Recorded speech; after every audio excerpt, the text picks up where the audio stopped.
5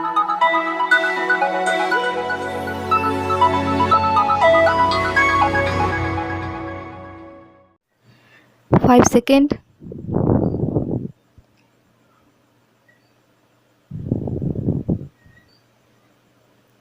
Start.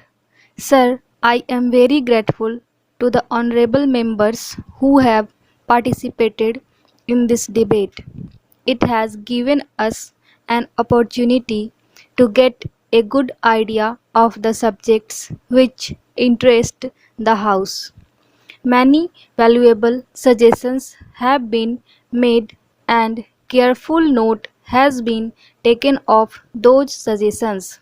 Many points have been raised which merit consideration and perhaps even a reply. But I think we all know the limitation of time and it may not be possible to touch on all these points in my reply. The honorable member who raised the discussion surprisingly is not here. The other member gave a very strong support to the budget and I would like to thank them for that. My honorable members referred to the gallant manner in which the armed forces are serving the country. One honorable member referred to them as a symbol of India's unity. It is true that the armed forces are doing their duty on distant borders, sometimes in a very inhospitable conditions. They are at their best 24 hours of the day and every day of the year. All of us are secured because they are guarding the borders. They are giving aid to the civil authorities also. They are called upon to do so. One honorable member also referred to the fact that they also serve at the time of the natural calamities. Therefore, it is but right that the House should take note of the services being rendered by the brave men of the armed forces and by others who are working in the defense apparatus or defense establishments, production or otherwise. So far as research and development aspect in defense is concerned, it has attracted a lot of notice in the debate.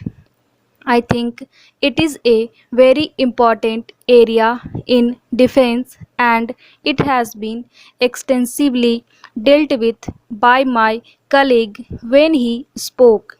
I really do not want to repeat anything that he has said.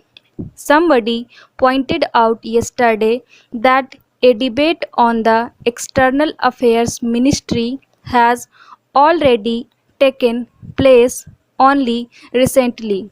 Well, naturally, there may be overlapping between the external affairs and defense. Many honorable members have referred to the wider issues which really related to the external affairs ministry. I can only say that I endorse the views of those who have in a way delineated the framework within which the defense policy has to be framed. Since independence, this country has followed the policy of non-alignment. Its policy has also directed to give support to peace at all levels with its neighbors and in all the regions in the world.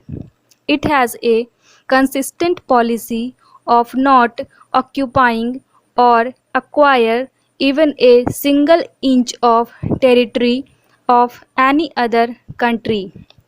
We have no expansionist ambition at all. We want settlement of all our disputes through peaceful negotiations.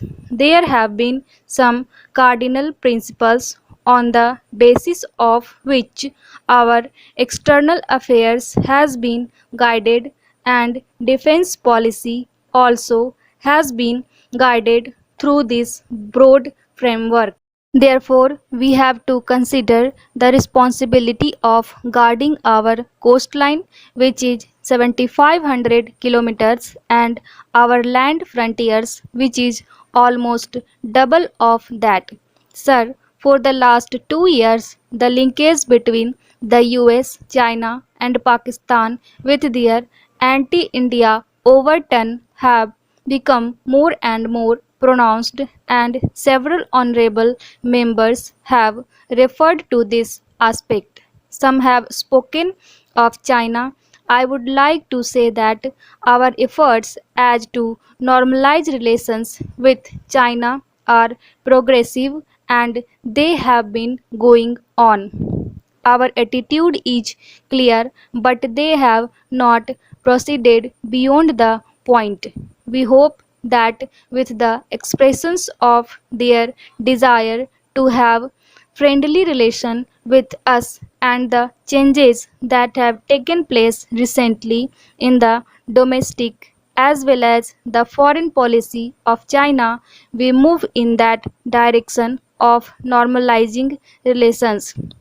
That is what we would like. But we also take note of the fact that 7 rounds of discussions have taken place on the border problems, and border problem is one of the key areas in our bilateral relations. We hope that these negotiations will continue and our relations will improve further. But we have to take note of the fact that so far they have not been done. Some honorable members have referred to Chinese protests with regard to the grant of statehood to Arunachal Pradesh, and also intrusion by China in that area. Now, this has two implications. One is wherever there is an intrusion, we have to take defensive steps. We have to take definite measures, and second is that this becomes an unnecessary routine in the bilateral relations between the two countries, and one would think sometime that they are unavoidable irritants. That is all I would like to say in this matter.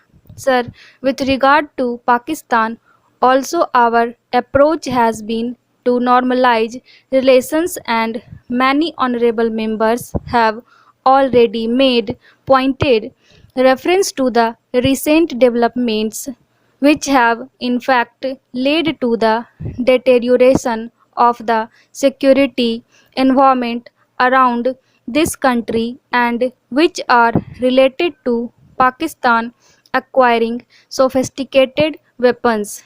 Here, one is to take note of a basic fact that Pakistan is regarded as a frontline state in the strategic perception of the US and package, and it has led to the deliberate ignoring of the efforts being made by Pakistan to have military nuclear capabilities. Earlier, the justification that was being used was Afghanistan. Now, in this $1.7 billion package, the justification that has been stated is that it is required for the modernization of Pakistan armed forces. There is shift even in that, and this package is giving formidable package, and we cannot afford to ignore the fact that would be posed through acquisition of these sophisticated weapons and equipments by Pakistan.